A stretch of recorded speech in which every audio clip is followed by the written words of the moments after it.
talking about what we're doing on the street and stuff. Okay, take care, thanks. Probably stuff that you can cut out of Boy, we got Chernobyl.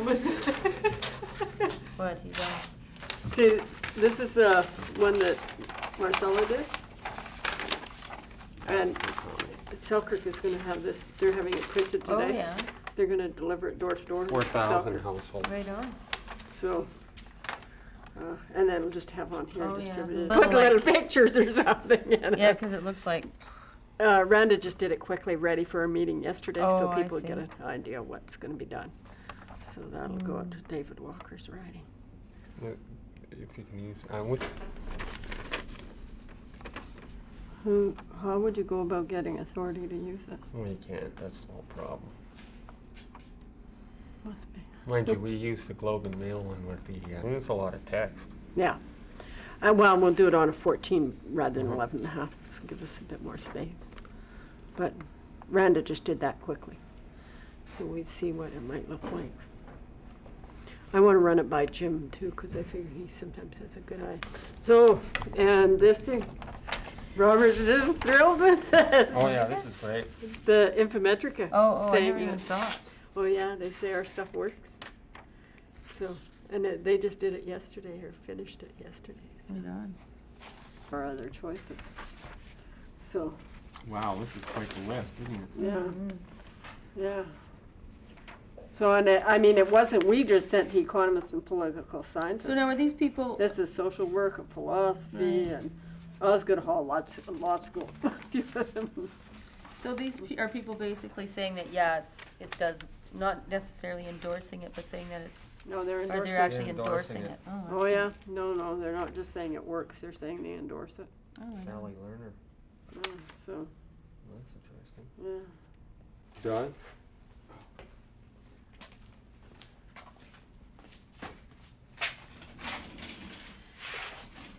When did this list come in?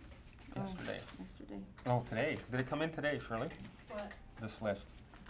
Came in Last yet- night. Last night, okay. So there might be more, probably even. Oh, yeah, they're coming. Okay, action, John?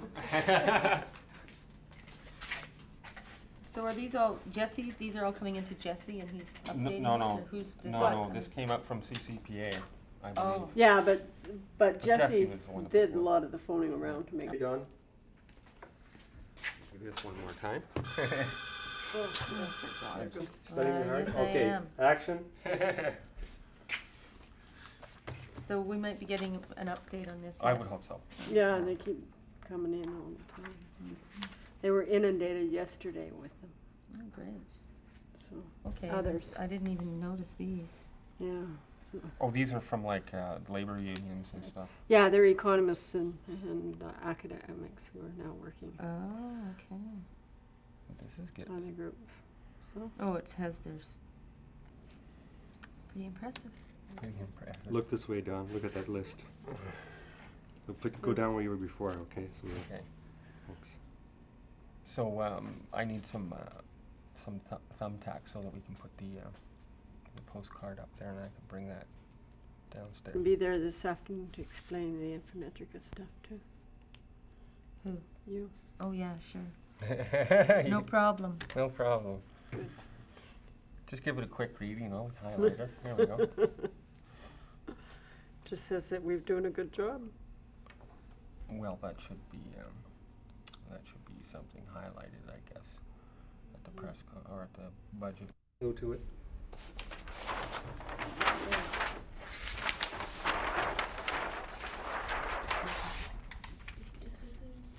We've got this, oh, a little one. Right up at the very top. Okay. Isn't that pretty? Mm-hmm. Sorry, we're not going to put a grade on it. That's the way I got our hair done. Go ahead. Okay. Do it now? Yeah. Yeah.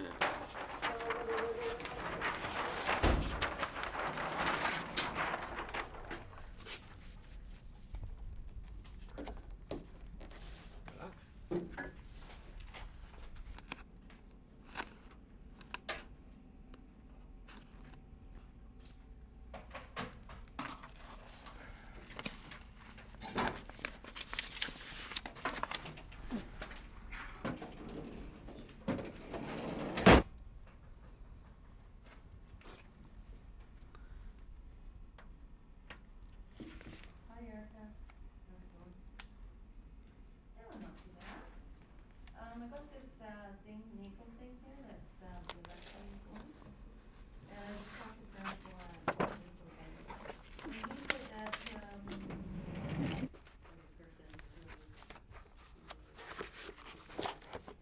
and then, what they do is you send it on to them, and then they send it all out to all the members.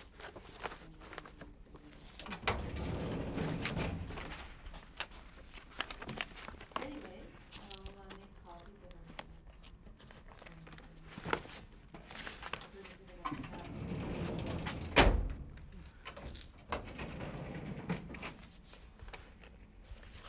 Well, I mean, she has been running all of that. Well, it says it's two open seats, because I guess she, yeah, because see, what happened the last time is it was like a and so now the term, it's up, so it's like a full re-election. She got in sort of in the middle of a term or something, so. Go ahead. Choices.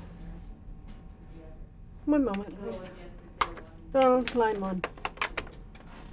Hello? Oh, hi, Tish.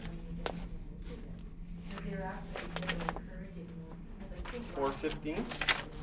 Yeah, he'll be at the budget watch on the second floor. So, So, yeah, well, he's in a meeting right now, and he's gonna phone me back. Okay? so, And, so, how do I get a hold of you when that happens? All right? Okay, bye, Natalie. or else some of these already. Choices is a member.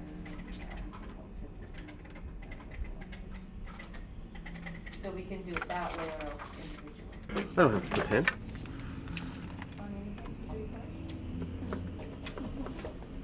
I take any information that's available. Hi, Gerald, it's Glennon. Updates or anything. He's on a conference call. Oh, okay. And how are you? Yeah? Getting by. Listen, you guys getting any more file folders from Hydro? Oh, how'd that go? Bunch from you last time. But, yeah, these are great. These are great. Did you talk to the students? Just find out, any kind of, weird office materials that you might come along in abundance, let us know. File folders, whatever. You guys get any filing cabinets? Well, no, but today should be the day when he gets the letter. So I'm waiting, because in my letter I said if you want, you can phone me. And, I'll see what happens with that, but I'm not gonna do anything else.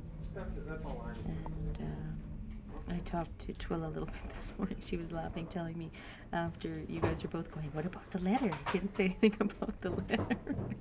Because I forgot to mention that I hadn't sent the letter, like I didn't.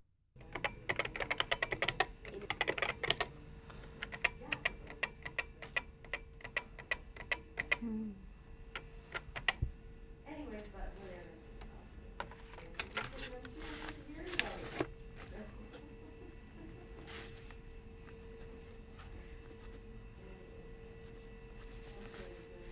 We went out over the ice roads. Why do people do that? Just phone me when you're in, eh? Well, I've got in front of me the nomination forms for Nathan. So I'm gonna photocopy it and bring it on Monday. Well.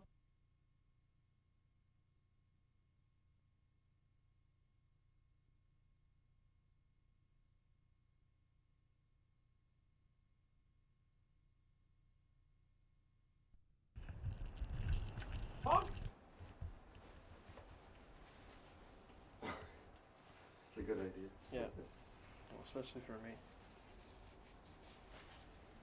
If you're aware of this, but so the less you have your hands on the camera, the less it jiggles. But Yeah. You're probably aware of that. Okay, we're rolling. Okay. Dan? It's Dan, isn't it? Mm-hmm. Dan Kelly. That's right. Good, from the Canadian Federation of Independent Business. It's budget day today, and one of the things I'm wondering is what you and your members are expecting from Paul Martin's budget today. I think the message that we're going to get this afternoon from the finance minister is very much to stay the course. I don't think our members are expecting them to make a radical shift in direction. We've been pleased with some of the progress that has been made over the last number of years. However, I think from the small business community, we want to see the government move much more quickly in eliminating the deficit and getting us back on a jobs agenda, which is in fact what the Liberals were elected on. And we still see the slowness as an obstacle to that happening. And I think that's the message that we've been bringing forward. I think that from the budget specifically, you'll see continued measures to trim the size of the deficit, reach the deficit targets. The Liberals have done a very good job of setting targets and meeting them, and I have to give them credit for that. We have some debate whether they've set their targets with enough strength or low enough, but in fact, at least they are making their targets, which is something that governments in the past have not had a good track record in doing. We've also talked an awful lot about trying to reform the UI system, and so we're hoping that there will be some talk of that in this budget in terms of the impact of our UI system on job creation, and that's something that I think we take very seriously. So I'll be looking forward to some talk on that, and then of course the burden of taxes. We've, from the business community, obviously want to see the tax burden be reduced and continue to be reduced. Unfortunately, the track record of governments in the past has been to move in the opposite direction, which is continual increases in taxation. So we want to see the government, at the very least, hold the line on taxation and move in some regard to some strategic reductions to allow the business community to create some new jobs. And that, in a nutshell, I think, is what we've been looking for. We've asked the government time and time again to reiterate that it's the role of the private sector and not government to create jobs in the economy. And there does seem, through the throne speech and other documents that have come out of the Prime Minister's office and Minister of Finance's office, at least they have accepted that.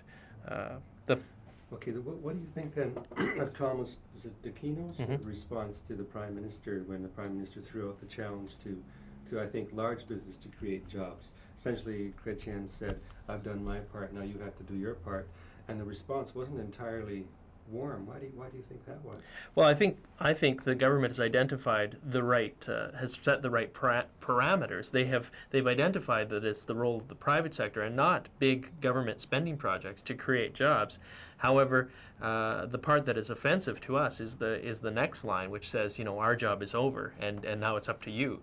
The government's hands in this are not clean by any means. We want to see them set a system in place so that we can create those jobs. And there still are dozens and dozens of obstacles that the government has thrown in the way of job creation. And our goal from the business community side is to show government, look, if you want us to create jobs, well, look, we've got to address the fact that we have a GST that is a fairly high rate. We've got to look at all the labor rules that we have to deal with. Our UI system still is in need of some fundamental reforms, and until we can get those kinds of things dealt with, we're not going to create the jobs in the numbers that the federal government would like to see. Having said that, the other thing that I think is important to note is that the small business community gets targeted in with the large business community, and I think it's important to realize that over the last decade, nearly all of the net new job creation has been in the small business sector. Governments and large corporations have been downsizing and right-sizing and whatever sizing, whereas the small business community has slowly and without any fanfare been increasing the numbers of jobs that they provide in the economy. And that's something that I think governments often forget and the public often forgets. The business community is looked on as a block instead of targeting where in the business community there are jobs being created and where in fact jobs are being eliminated and dealing with I think decisions at the government level to accommodate that and unfortunately that we're still far from that. I see governments and the general public starting to realize that the business community is not one homogenous kind of group. It has some very different implications. Mm-hmm. Would you say they have different interests, different sectors of business community, or just or in what ways are they different? I want a clear answer on that. Sure. Well, for example, in a small business, the burden of payroll-based taxation is much more heavy than for a large corporation. And the other thing that is also important to realize is that the burden of regulations on small businesses is even more onerous than it is on their large colleagues. A large company has people specifically designed to deal with the burden of regulations that fill out the government paperwork and all the forms and things that are necessary. Whereas in a small business, it's the business owner that is taking time away from looking at new business opportunities or expansion or hiring that extra person to be able to do that kind of paperwork. And so those are the kinds of things that impact the business community in different ways. And so we have to look at reducing the burden of payroll-based taxation, which specifically are things like workers' compensation premiums, the unemployment insurance, and the Canada Pension Plan contributions, and other payroll taxes that governments impose on the private sector. Is it mostly the amounts that you're concerned about there, or also the paperwork and the bureaucracy around it? Well, the three biggest issues to our members in every single survey that we do, the biggest issue is always the debt and the deficit. Continued attention on that is the priority from the business community. The second biggest issue is the total tax burden, and that specifically the payroll taxes, but more largely, I mean, all of the taxes that we're faced with. You know, if you look at one and say, well, that's not too high, or you look at another, well, that's not too high. But if you take the cumulative of all of those taxes, it's staggering the amount of money that the business community is forced to provide to government through a variety of means. And the third issue that our members face is the regulation and paper burden requirements. So both of those, and in fact all three of those, are I think the main elements towards getting people back to work. If the government can attend to those and stick to that as their primary focus, the business community will create the jobs, and that's been proven through every piece of research that the OECD does. If you lighten the load on the business community, they will in turn create those net new jobs. And specifically, it's the small business sector that has been creating them in the last decade, and will continue to do so. Okay, let's go back to deficit for a second. Tell me again in a clearer fashion for me, the relationship between the deficit and job creation. What is the relationship there? The relationship between the deficit and job creation is very, very clear. To a business person, they want to make sure that their business has some ability to plan for the future. And if they see their governments out of control, the deficit has a very immediate impact on their tax rates that they're forced to pay. And if we continue to have large deficits, if we don't pay them through our taxes today, we'll pay them through our taxes tomorrow. And the small business community, more than anything else, values stability. And if we can provide some stability in terms of the amount of money that they're going to have to give to government, they're going to say, well, you know, maybe I can afford to take on that extra person this year. A small business, one of my members that has, say, 5 employees, nothing bothers them more than to say, yeah, I'd like to hire an extra person, but I don't want to have to hire them and then lay them off a year down the road. That does nothing for the company, but it also does nothing for that individual. I mean, to have a job or dangle the carrot in front of you and then snatch it away, it's a really negative impact on the person, but also on the company. And so we've got to try to show the government that if they can provide the stability so that we know what our taxes are going to be this year, and we know what our taxes are going to be next year and 10 years down the road, well, then I think businesses are able to plan, and that is what they need to be able to hire more people. So the impact on deficit reduction is one that we urge the government to take very, very seriously, because if they don't, the jobs that we have today are going to be put in jeopardy. And certainly as the taxes go up, the correlation between that and the reduction in the numbers of jobs in the economy, I think, is quite clear, and that's something that, you know, we can't choose to ignore. Yeah, I understand that more clearly now. I want to jump to financial markets and ask you how financial markets figure into this whole equation. Are they a disciplining factor, or what role do they play? Well, right now, I think we have seen a fairly substantial cash crunch on the small business sector. The availability of financing for new business opportunities is really, really low, and what we want to make sure is that the government looks at the Bank Act and calls on the banks to have some discipline in getting them lending to small business again, because that hasn't been happening over the last number of years. Big businesses continue to be able to get the financing they need to pursue opportunities, whereas it's the small companies and small manufacturers or small retailers that largely have been left out of this financing opportunities.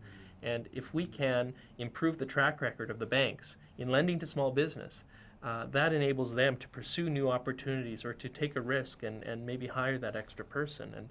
And so the impact on job creation, again, is very, very strong. And we have seen the job creation happen in the small business sector. So unless we improve the availability of financing as a nation, that's not going to happen. We're starting to see that happen. I think the banks on their own have started to realize that their traditional people that they lend to, governments for their debts and big business for their markets, those areas are drying up. And unless they start lending to individuals and to small business again, they're not going to necessarily have the opportunities that they always have had. And that's, I think, the message that our members have brought forward time and time again. What do you think the problem has been in the past with the banks? Is it that you guys don't make up a strong enough portfolio for them?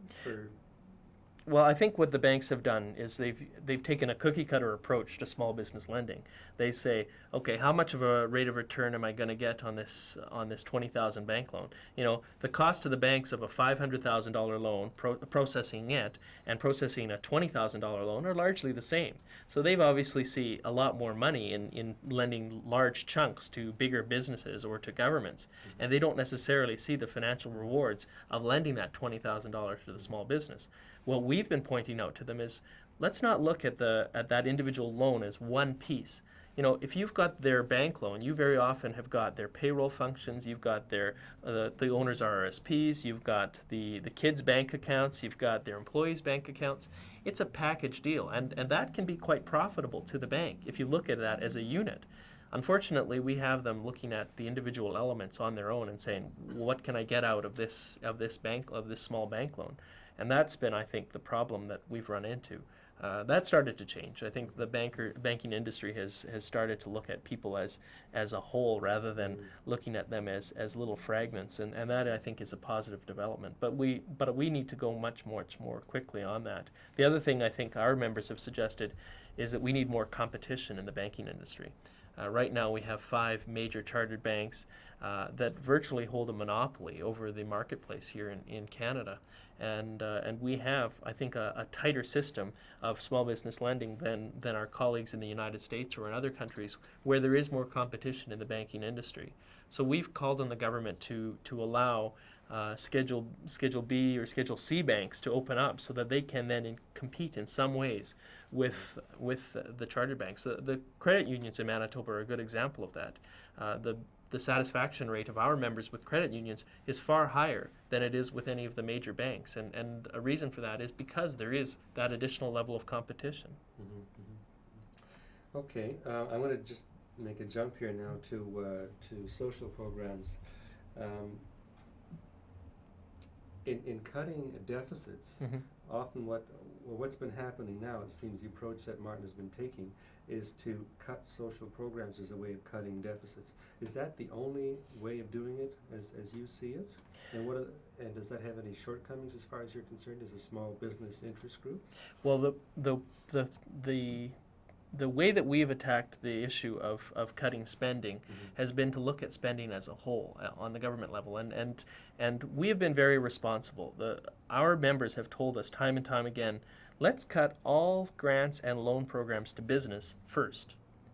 Before we cut Medicare, before we cut any funding to education, let's cut the grants and loans to business. And that, I think, has been a really responsible tact that we have taken, saying, the government always wants to, jump into the fray and create a new program so they can announce the 1,000 jobs they've created here or the 500 jobs they've created there.